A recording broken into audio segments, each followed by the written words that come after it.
अस्सलाम वालेकुम दोस्तों, जैसा कि आप जानते हैं कि मुहर्रम का महीना है।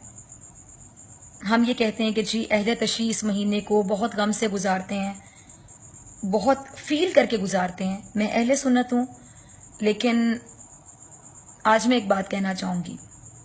हम एक दूसरे के फ़िक्रों पे तनकीद करते हैं। कोई किसी को क्या कह रहा है, कोई किसी को क्या कह रहा है। कोई कह रहा है तुम दायरा इस्लाम में नहीं आते, कोई कह रहा है कि तुम मुसलमान नहीं हो। आज मैं एक सवाल पूछना चाहूँगी अपने फ़िक्र के लोगों से भी और उन लोगों से भी जो अहले तशरीह हैं। बल्कि मैं बात करना चाहूँगी, सिंपल एक राय देना चाहूँगी। जब हम इस बात पे एतकाद रखते हैं कि अल्लाह ताला के लिए नबी पाक से बढ़ के कोई भी नहीं, नबी पाक सल्लल्लाहु अलैहि वसल्लम उनकी आल औलाद से जो मोहब्बत करेगा, अल्लाह भी उससे मोहब्बत करेगा। जो अहले तशरीह पूरा महीना, सिर्फ ये महीना नहीं, सफ़र का महीना भी तकलीफ से गुजारते हैं, रो कर गुजारते हैं, उनकी मोहब्बत में गुजारते हैं। जो सालों पहले वाक़या हुआ था उसको याद करते हैं, ताज़ा करते हैं। आने वाली नस्लों को पता चलता है कि क्या हुआ था करबला में। आपको नहीं लगता कि उनकी आंखों से जितने आंसू बहते हैं वो उनकी बख्शिश का सामान बनेंगे आखिरत में? क्योंकि नबी पाक और उनकी औलाद के लिए जो आंसू बहाएगा, उन आंसुओं की कीमत अल्लाह ताला कैसे अदा करेगा, ये अल्लाह को पता है। जो नबी पाक की औलाद से मोहब्बत करेगा, साल गुजरने के बाद भी अपनी आने वाली नस्लों को बताएगा कि क्या जुल्म हुआ था। जुल्म की दास्तान रकम हुई थी करबला में।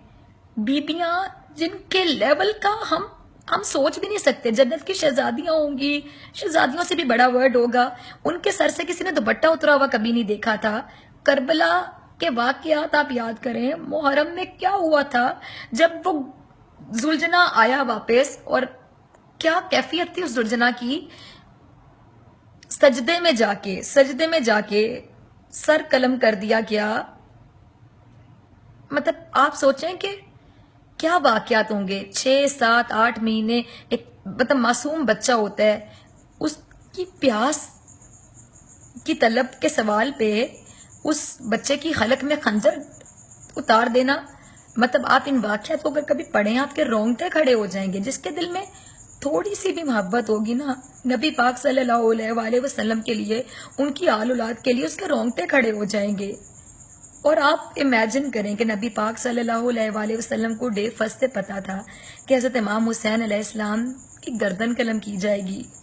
करबला जाएंगे ये पूरा काफिला लेके, वहां पे इनको शहीद कर दिया जाएगा। उसके बाद मेरी नस्लों के साथ, इन बच्चियों के साथ क्या सलूक किया जाएगा। इनको कैदी बना के ले जाया जाएगा। फिर मेरी नस्ल में से एक, मेरा खून मेरा बताएगी कि मैं कौन हूँ, नबी पाक मेरे क्या लगते हैं, मैं किस खानदान की औरत हूँ।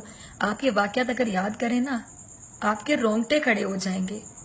और इन वाकयात को जब आप याद करते हैं तो चाहे मैं अहले सुन्नत हूँ, मैं कहती हूँ कि ठीक है, इन वाकयात को याद करना चाहिए। हर साल हम याद करते हैं, तभी तो हमारी आने वाली नस्लों को पता चलता है कि करबला में क्या हुआ था। वरना हम तो वो लोग हैं जो पिछले 2 दिन पुरानी बात भूल जाते हैं।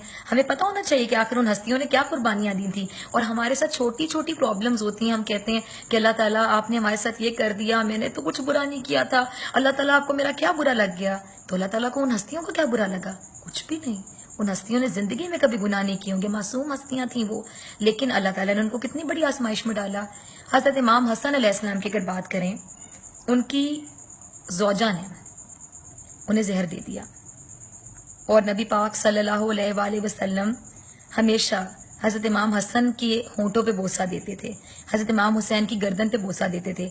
एक बार बीबी फातिमा ने पूछा कि अब्बा हुजूर, आप बोसा इनके होंठों पे देते हैं, इनकी गर्दन पे, इसकी क्या वजह है? तो नबी पाक सल्लल्लाहु अलैहि वसल्लम ने फरमाया, आप दीदा हो गए, और फरमाया कि मेरे इस नवासे की गर्दन कलम की जाएगी और मेरे इस नवासे को होंठों से जहर दिया जाएगा। ये मेरे नवासे जो हैं ये इस तरह शहीद होंगे, इसलिए मैं इनको इस तरह प्यार करता हूँ इन मखसूस हिस्सों पर। और आप ये बताएं कि आप मतलब सब्र की बात करते हैं, हजरत इमाम हुसैन के सब्र की दाद दीजिए। आप हजरत इमाम हसन के आप कैलिबर की दाद दीजिए। क्या क्या कैलिबर है, माफ करने का दर्जा देखिए कि बीवी ने जहर दे दिया, और जहर पीने के बाद पूछते हैं, उस खातून से पूछते हैं कि तूने मेरे साथ ये किया, کیا میں تیرا اچھا شوہر نہ تھا؟ تو نے میرے ساتھ ایسا کیا؟ بس، اور کچھ نہیں پوچھتے. تو ان ہستیوں کے لیے اگر ہم روتے ہیں، اگر کوئی روتا ہے، تو آپ ان کے رونے پہ کامنٹ کیسے کر سکتے ہیں؟ ہم کسی کے بھی ان ہستیوں سے اٹیچمنٹ پہ کامنٹ کیسے کر سکتے ہیں؟ کوئی بھی سنی بھی رو سکتا ہے، کوئی شیعہ بھی رو سکتا ہے، لیکن اگر کوئی اٹیچڈ ہے ان ہستیوں کے ساتھ تو اس پہ ہم نیگیٹو کامنٹ کیسے دے سکتے ہیں؟ آپ کے باقی کامنٹس اپنی جگہ کہ آپ خلفائے راشدین کے حوالے سے جو بھی بات کرتے ہیں سنی شیعہ آپس میں اس بارے میں رائے نہیں دے رہی. میں صرف یہ سوال کر رہی ہوں کہ جو نبی پاک صلی اللہ علیہ وآلہ وسلم کی آل اولاد کے ساتھ ظلم ہوا کربلا کے میدان میں، اگر اس ظلم کو یاد کر کے کوئی آنسو بہاتا ہے، کوئی روتا ہے، کوئی خون کے آنسو روتا ہے، تو ہم ان کو اس بات پہ کامنٹ کیسے کر سکتے ہیں؟ ہم نیگیٹو رائے کیسے دے سکتے ہیں کہ نبی کی اولاد کے لیے جو رو رہا ہے؟ میں تو کہتی ہوں اللہ آپ کو بھی توفیق دے، مجھے بھی توفیق دے کہ ہم ان کے لیے روئیں اور اللہ تعالیٰ ہمارے ان آنسوؤں کو بخشش کا سامان بنا دے. پلیز اس بات پہ ایک دوسرے کو کامنٹ کرنا چھوڑ دیں. نبی پاک کی اولاد کی محبت میں جو روتا ہے اس رونے کو سلام، اس تکلیف کو محسوس کرنے کو سلام. میں اہل سنت ہوں اور میں سلام کرتی ہوں سب کو جو نبی پاک کی آل اولاد کی تکلیف کو آج بھی اتنے سال گزرنے کے بعد فیل کرتا ہے اور اس تکلیف سے گزرتا ہے.